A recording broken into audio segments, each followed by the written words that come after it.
The Republican Leader.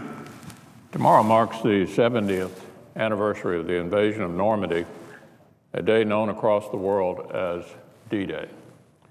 On this fateful day, which proved to be such a decisive turning point for the Allies' victory in Europe, thousands of Allied forces were killed or wounded in the invasion. While we are sadly losing more and more members of the greatest generation with each passing year, including the last of the original Navajo code talkers, who we lost just yesterday, the heroism of these brave Americans can never be forgotten. Mr. President, I have one constituent, Bob Williams, from Boone County, Kentucky, who jumped at D-Day, who jumped again 50 years later, and was on the front page of the front cover of Time magazine. I saw him earlier this year, and he said he's not going to jump again because his wife won't let him.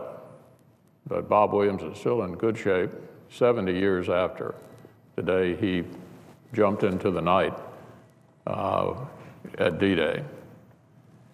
So tomorrow I'll be honored to commemorate the most important anniversary by meeting with a number of Kentucky heroes, veterans from World War II and the Korean War, who will be visiting the national monuments here in the nation's capital to honor their service and sacrifice. They'll be making a trip with the help of the Bluegrass chapter of the Honor Flight program, which has already brought more than 1,000 veterans, mostly from Kentucky, to Washington for this very purpose. The program provides transportation, lodging, and food for veterans.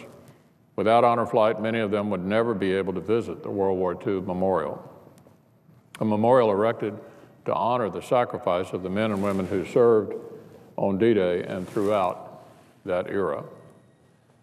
I've met with groups of Honor Flight veterans before, and it's always a moving experience. It's gratifying to see these heroes receive the recognition they deserve.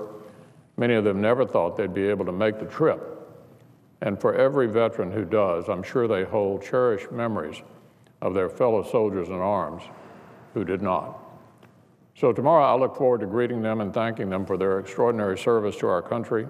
I'm proud and honored that Kentucky is home to so many of these brave, brave heroes.